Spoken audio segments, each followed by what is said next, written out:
Slovenski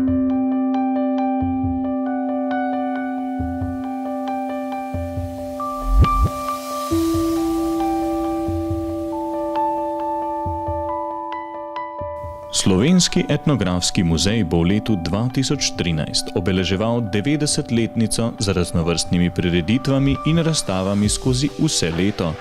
Potekale bodo pod sloganom Sem že 90 let. Prva prireditev, s katero vstopa Sem v svoje praznično leto, je posvečena nesnovni kulturni dediščini. Prireditev je potekala v četrtek 17. januarja v razstavni hiši Slovenskega etnografskega muzeja.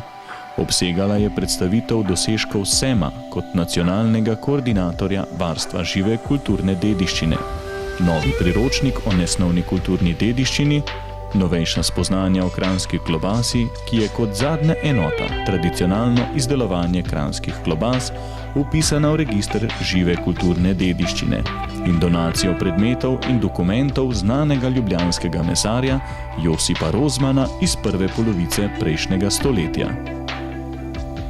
Register žive kulturne dediščine je strokovni seznam nesnovne kulturne dediščine Slovenije in je začel nastajati leta 2008. Z njo so se bolj sistematično začeli ukvarjati na podlagi Konvencije o varovanju nesnovne kulturne dediščine, ki jo je UNESCO sprejel leta 2003. Leta 2008 je bila vpisana prva enota, do konca leta 2012 pa je bilo vpisanih še 17 novih enot. Vse enote so naštete in opisane v novem priročniku o nesnovni kulturni dediščini, ki ga je Sem nedavno izdal. Priročnik o nesnovni kulturni dediščini je tretja knjižna publikacija iz zbirke Priročnik Sem. Namen publikacije je prispevati k razjasnitvi temeljnih pojmov in postopkov, povezanih z evidentiranjem, vpisom v register in varovanjem nesnovne kulturne dediščine v skladu z UNESCO-vo konvencijo.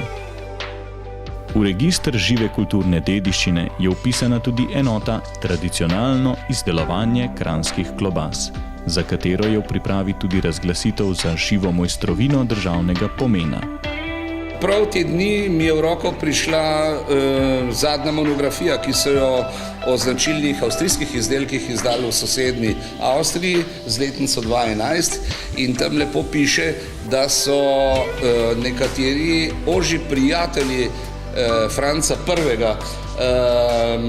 Najprej cesarja seznanili s kranjsko klobaso in potem, ko je cesar bil nad njo navdušen, je pa seveda pospešil to, da se je kranjska klobasa začela izvažati, bomo rekli, iz Slovenije na Dunaj in sicer na dneve pomembnih dunajskih kramarskih sejmov in so te klobase prodajali na kramarskih klobasarskih stojnicah. Izdelovanje kranjskih klobas izvira iz kulturne dediščine Kolin. Njihova dokumentirana geografska opredelitev sega v drugo polovico 19. stoletja in pomeni klobaso s Kranjskega na območju celotne Habsburške monarhije, kot tudi drugod po Evropi in svetu. Kranjska klobasa je bil eden izmed najbolj znanih izdelkov med mesninami mesarja Josipa Rozmana, ki je imel med letoma 1926 in 1941 na cesti Svetega Petra številka 83 v Ljubljani mesarsko in prekajevalsko obrt. Med rednimi odjemalci njegovih suhomesnatih izdelkov so bile gostilne, restauracije, kavarne, hoteli, bifeji, trgovine, različna društva, rudniške uprave in drugi. Leta 1932 je prejel Rozman za svoje suhe mesnate izdelke na živilskem sejmu v Bruslju častno diplomo zlato medaljo. Po tem visokem priznanju je Rozman še razširil obseg proizvodnje. Kranjske klobase je prodajal v kraje po Sloveniji in še okrog 50 krajev nekdanje kraljevine Jugoslavije, Italije in Avstrije.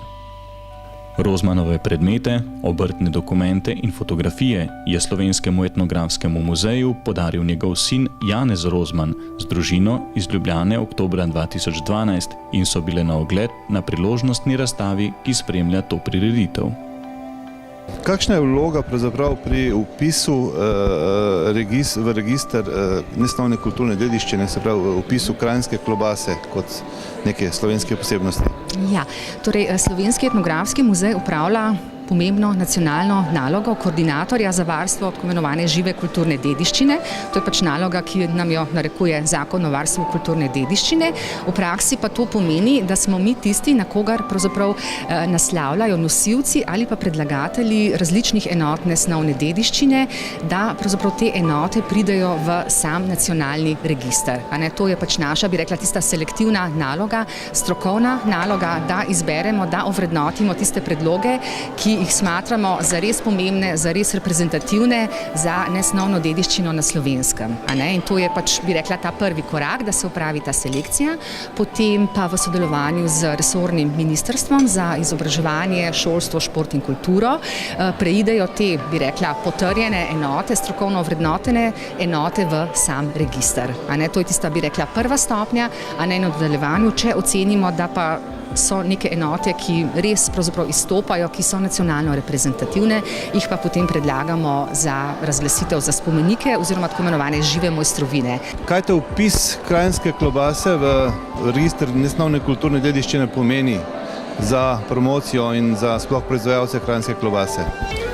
Moram reči, da smo v Združenju proizvajalcev kranjske klobase, namreč nas je 11 po vsej Sloveniji, izjemno ponosni na ta vpis v register nesnovne kulturne dediščine, saj ima to izjemen simbolni, pa ne samo simbolni pomen, pravzaprav to je neke vrste kapital, ki stoji za kranjsko klobaso, ki stoji za tem načinom proizvodnje, ki se že, bom rekel, kar nekaj let, celo več kot stoletje izvaja in pravzaprav je to izjemnega pomena za našo promocijo, ne samo doma, ampak tudi v svetu.